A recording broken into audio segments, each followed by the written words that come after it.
Dan Senor was a senior advisor to Mitt Romney and Paul Ryan in the 2012 race for president. Good morning, sir. Good to be with you. So here's the question.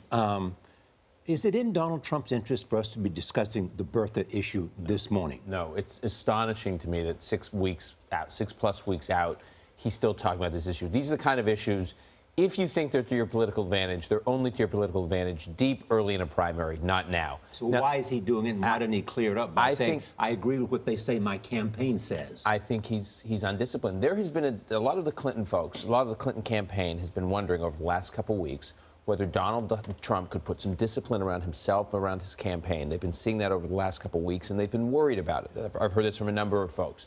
Big question is, how will he perform at the debate? If they want to try and provoke him so he can act sort of crazy and they can play up the temperament issue, will he be able to demonstrate discipline? Moments like yesterday remind you that on certain issues, he has no discipline, and the old Donald Trump could return. But, Dan, he keeps saying, I don't bring it up. You guys bring it up. I'm not even discussing it anymore. Well, welcome to a presidential campaign where you have hundreds of reporters who can be breathing down your throats, asking you questions, trying to provoke you. Your opposition is going to try and provoke you. The kind of pressure you are under as a presidential candidate is nothing like you've dealt with before. And Donald Trump, as experienced as he is in media, is still a first-time candidate. Donald Trump laid out a tax plan yesterday, included tax cuts.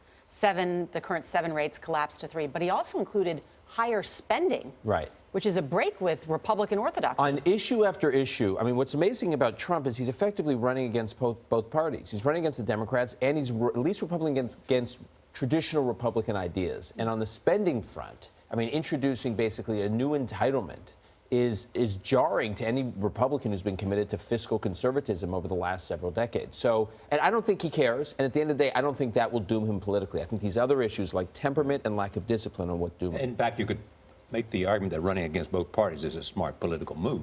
To change elections. Exactly. And to change elections saying, I'm against the system. I'm not beholden to anybody, even my own party. And I agree. Ideas. In that sense, he's a much more powerful message than Clinton. Can we talk about Hillary's health?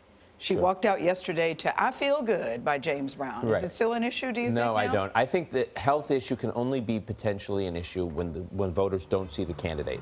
The moment, so you can miss a few days on the trail, and the moment it seems there's all this, hysteria, but the moment you're back on the trail, my opponent. It just, people forget about it. And keep in mind, in a little over a week, 100 million people are going to watch both of them get on stage and debate.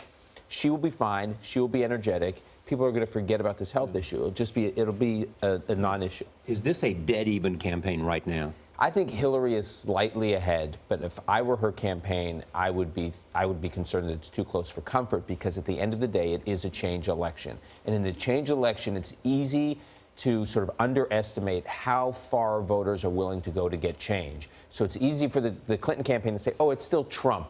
He'll never win. In a change election, you're playing with fire if that's your attitude. So a close race is one they've got to widen. Dan Senor, always good to have you here. Thanks so much. Good to be with you.